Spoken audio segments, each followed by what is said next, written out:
हरे Krishna friends, स्वागत है आपका मेरे YouTube channel the scholar Gypsy में। मैं हूं रमाकांत शर्मा, आपका होस्ट एंड दोस्त। आज बात करते हैं यूपीएससी का दर्द, आईएएस एग्ज़ाम का दर्द। हाल ही में आईएएस के जो रिज़ल्ट्स हैं वो डिक्लेयर हुए हैं। मेरा खुद का पर्सनल अनुभव भी है कि इस तैयारी के दौरान क्या मन स्थिति होती है और रिज़ल्ट वाली शाम को क्या हाल होता है। तो चलिए इसी पे बात करते हैं आज। एक सफल आदमी है वो तो आपको सफलता के गुर बताता ही बताता है, लेकिन एक मैं मानता हूँ एक असफल आदमी जिसने खूब मेहनत की हो उससे भी पूछना चाहिए, वो भी आपको बहुत अच्छी चीज़ें बता सकता है। तो जैसे यूपीएससी का रिज़ल्ट डिक्लेयर हुआ है, कैमरे चारों तरफ लग चुके हैं, टॉपर्स के घरों को ढूंढा जा रहा है और वहाँ पे मीडिया चैनल्स हैं वो उनके घर पे छापेमारी कर रहे हैं, टॉपर्स के इंटरव्यू लिए जा रहे हैं और वो भी अपने सादे से ड्राइंग रूम में बैठ के फंडामेंटल्स और कंसिस्टेंसी के बारे में बता रहे हैं कि उनकी सफलता का राज क्या है। साथ में अपनी फैमिली को बड़ा सा थैंक यू कहना बिल्कुल नहीं भूलते हैं। तो उन्हीं के इंटरव्यू जब छपते हैं न्यूज़पेपर में और टीवी चैनल्स में दिखाए जाते हैं तो युवाओं में एक जोश आ जाता है और भारत के हर कोने से लड़के हैं वो एनसीईआरटी की किताबें ख़रीदने का अपना दौर है वो स्टार्ट करते हैं, क्योंकि सबसे पहला यही मंत्र दिया जाता है कि एनसीईआरटी है वो आपके फंडामेंटल्स को मजबूत करती है।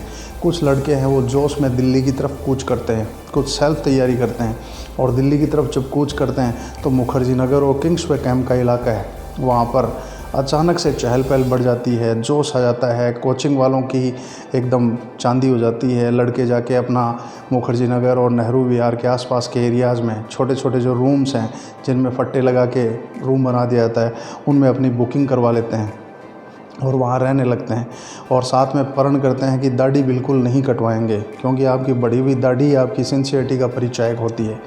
उसके बाद एनसीईआरटी किताबें ले ली और साथ में कोचिंग वाले एक मंत्र और दे देते हैं कि भैया आईएएस बनना है तो आईएएस की तरह बिहेव करना सीखो।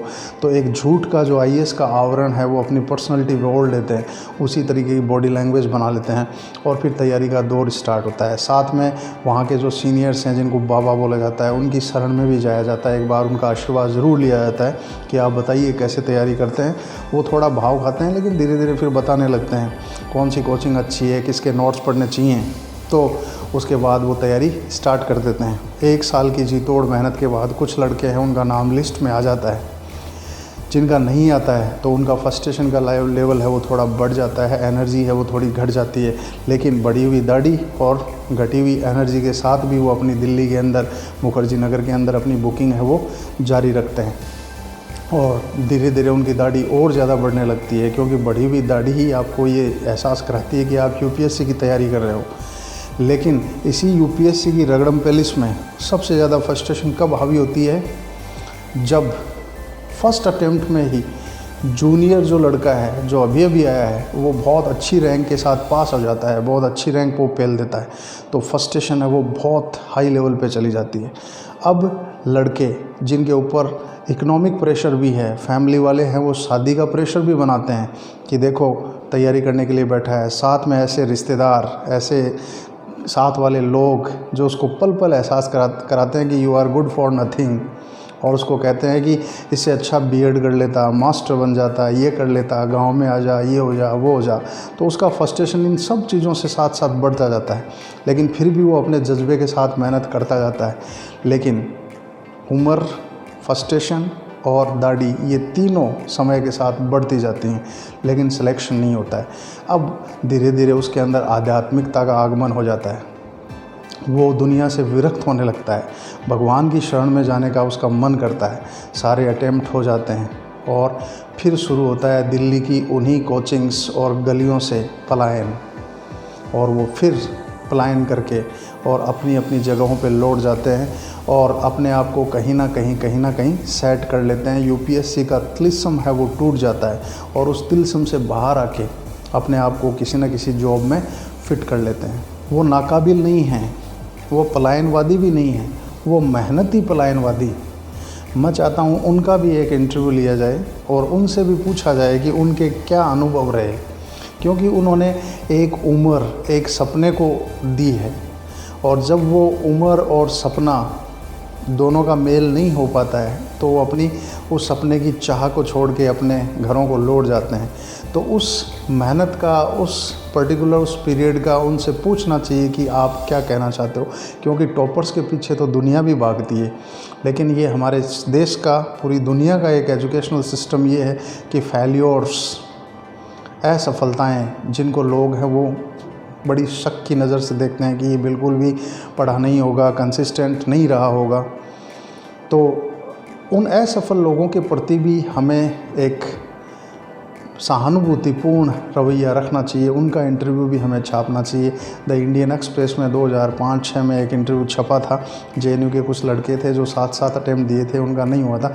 तो फ़ोटो थी, उनकी दाढ़ी भी बढ़ी हुई थी और उन्होंने पूरा अपना शेयर भी किया था कि इस सपने को सलाम नहीं हुआ। तो मैन प्रपोजेस गॉड डिस्पोजेस वाली कहावत है कि हमारे लिए जो सबसे फिट जगह है गॉड हमें वहीं डिस्पोज करता है। और लेटर ऑन हमको ये एहसास भी होने लगता है कि शायद मैं इस चीज़ के लिए बना था, इसीलिए भगवान ने मुझे यहाँ पे सेट किया, वो शायद मेरे लिए नहीं थी।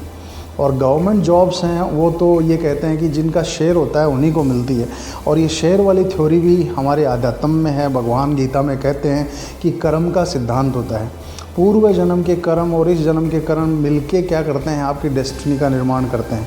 तो जिन्होंने पूरे देश के लोगों को पिछले जन्म में थोड़ा थोड़ा कुछ एक छोटे कण के बराबर भी दिया होगा, तो उनके टैक्स पेयर से सरकार जो उस टैक्स के पैसे से जो सैलरी देती है तो वो गवर्नमेंट एम्प्लॉइज़ को मिलती है। तो वो गवर्नमेंट एम्प्लॉइज़ सबको पिछले जन्मों में थोड़ा करके कुछ ना कुछ दिए होंगे ताकि वो वापस ले रहे हैं। प्राइवेट एम्प्लॉइज़ होते हैं वो उसी पर्टिकुलर आदमी जिनके पास वो काम कर रहे हैं उसी के वो पिछले जन्म का कुछ मांगते हैं तो वो उसको वापस लौटा रहे हैं। अकाउंट क्लियर हो जाता है, वहाँ से जगह चेंज हो जाती है, किसी दूसरे के पास चला जाता है। तो ये थ्योरी है, कितनी सही है मुझे नहीं पता, बट मेरे को ये साइंटिफिक लगती है। तो ये सब चीज़ है, क्योंकि मेहनत को हम ये माने कि मेहनत ही सब कुछ है, तो मेहनत तो एक कुली भी करता है। एक 5 स्टार होटल में या किसी बड़े स्काई क्रैपर में बैठा हुआ व्यक्ति भी मेहनत करता है। तो मेहनत सभी करते हैं, लेकिन उस ईमानदारी और उस मेहनत में उस ठेले वाले को उतनी सफलता नहीं मिलती। और कोई लोग हैं वो बहुत बुरे कर्म भी करते हैं लेकिन उनके पास सब कुछ होता है। तो इनको डीपली सोचेंगे, अध्यात्म में जाएंगे तो इसका आंसर भी मिलेगा। तो मेरा ये मानना है कि पलायनवादियों को, मेहनती पलायनवादियों को भी एक बार हाईलाइट करना चाहिए, क्योंकि टॉपर्स जो जितनी हाई पोस्ट पे जाता है, हमारी दुनिया का ये फ़लसफ़ा है, हम उनको उतना ही पूजते हैं। क्योंकि हम व्यक्ति का सम्मान नहीं करते हैं, हम उसकी पोस्ट का, उसकी कुर्सी का सम्मान करते हैं। आदमी जितना बड़ा होगा चेयर में, उसका सम्मान उतना ही बढ़ता जाता है। और हर व्यक्ति जो IAS IPS बनते हैं उन लड़कों से, मंत्रियों से, सरकार से, इनसे संबंध इसीलिए बनाना चाहते हैं क्योंकि सम्मान वहाँ है जहाँ राज्य है। तो हर लोग उस चीज़ में फिट होते हैं। नौकरी करनी है वो सरकार की करते हैं, कोई प्राइवेट करता है। और जब रिज़ल्ट भी आता है तो रिज़ल्ट आने के बाद जब जितनी बड़ी परीक्षा पास करता है उतने ही उसके पुराने जो लूज़ कॉन्टेक्ट्स हैं, जो पहले उससे बिल्कुल टच में नहीं थे, वो वापस रिन्यू होने लगते हैं। उसको एहसास कराते हैं कि देखो मैंने तेरे को ये कहा था, तो सफल हो जाएगा, तेरे में तो टैलेंट है। वो सारे के सारे वापस उसके जीवन में आ जाते हैं और उनकी फ़ोटो लगा के जगह जगह बताते हैं मैं इस आदमी से एसोसिएटेड हूँ। तो ये वही लोग होते हैं जो आपको तैयारी के दौरान डिमोरलाइज़ करते हैं, लेकिन जैसे रिज़ल्ट अच्छा आता है सब आपके साथ हो जाते हैं। और जो रियल फ्रेंड्स हैं वो धीरे धीरे पीछे छूट जाते हैं, क्योंकि ये ऑफिसर लाइन है। IAS IPS IRS IFS, इनको आज जो नई टर्मिनोलॉजी सीखी हम लोगों ने, सोशल डिस्टेंसिंग, ये सोशल डिस्टेंसिंग इनको लाल बहादुर शास्त्री एडमिनिस्ट्रेटिव एकेडमी में, सरदार वल्लभ भाई पटेल पुलिस अकादमी में, इन सब में इनको ये सिखा दी जाती है शुरू से ही सोशल डिस्टेंसिंग। तो आज देख लो हमारी ब्यूरोक्रेसी है और एक आम आदमी है, उसके बीच अभी भी दूरी है। उनके साथ काम करने वाले जो लोग हैं उनके बीच भी दूरी है, क्योंकि ये तिलिस्म है। इस तिलिस्म की वजह से ही लोग क्या करते हैं कि जो जितना बड़ा होता है वो छोटे लोगों से उतना ही कम बात करने की कोशिश करता है। बड़े मंत्री होते हैं वो और कम बात करते हैं, हाई लेवल पे चला जाता है वो और बड़े लेवल पे चला जाता है, फिर वो कम बात करता है। तो ये फंडा है। और ये कुर्सी का सम्मान हमारी सोसाइटी ने ही स्टार्ट किया है। हमने व्यक्ति और उसकी वैल्यूज़ को सम्मान कभी नहीं दिया, क्योंकि हमने सिर्फ़ और सिर्फ सफल व्यक्ति को ही केंद्र बिंदु माना है हर चीज़ का, कि सफल व्यक्ति ही एक पैमाना है। सफलता ही सबसे बड़ा पैमाना है और सफलता आदमी को किसी भी तरीके से मिले चाहे। आज देख सकते हैं, क्योंकि अगर हमने सफलता को ही सब चीज़ का केंद्र बिंदु या पैमाना मान लिया तो दुनिया में भ्रष्टाचार भी बढ़ेगा, दुनिया में बेईमानी भी बढ़ेगी, क्योंकि आदमी सफल होने के लिए हर कुछ करेगा और जब एक बार सफलता मिल जाती है तो उसके बाद सारे क्वेश्चंस हैं वो गौण हो जाते हैं कि आपको कैसे मिली। इसलिए लोग सफलता को बिल्कुल सेंटर पॉइंट रखते हैं, लेकिन सफलता को कोई नहीं रखता। सफल व्यक्ति होना चाहिए, न कि सफल। और सफल व्यक्ति कौन होता है कि जो भी आप काम कर रहे हो उसमें आपको कैसा फील होता है, आप अच्छा फील करते हो या बुरा, आपकी वजह से लोग खुश हैं या नहीं हैं, वो सफल है। आपको आनंद नहीं आ रहा क्या अपने जीवन में, तो आपको पता चलेगा कि अगर मेरे को मज़ा नहीं आ रहा कोई काम में तो मैं सफल नहीं हो सकता। ऐसे लोग हैं जो बड़े बड़े पोस्ट पे जाने के बाद भी सुसाइड कर लेते हैं, तो बड़ा सब कुछ ग्लैमर होने के बाद भी सुसाइड कर लेते हैं। तो ये सब चीज़ें पैमाना नहीं है कि सफल व्यक्ति वो होगा जिसको बड़ी बड़ी रैंक मिलेगी। सफल होना चाहिए, न कि सफल होना चाहिए। इसलिए असफल लोगों के प्रति भी सहानुभूति रखें, उनसे आप प्रेम करें, उनको मोटिवेट करें, क्योंकि हर व्यक्ति, हर जॉब प्रोफाइल इम्पोर्टेंट है लाइफ में। न्यूज़पेपर वाला, दूध वाला, सफाई कर्मी, किसान, मज़दूर, Railways, police, everybody is important.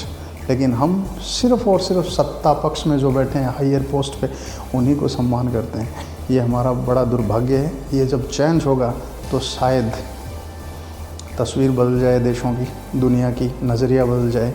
मेरा तो यही कहना है। तो जो IAS में सफल हुए हैं उनके तो मेरा सलाम, उनके जज्बे को सलाम। जो नहीं हुए हैं उनको भी सलाम, क्योंकि उन्होंने इतने साल मेहनत की है। उनके लिए जो गॉड अच्छा है सोचा है वो उनके लिए करेगा। थैंक यू वेरी मच, आपने मेरे को सुना। हरे कृष्णा।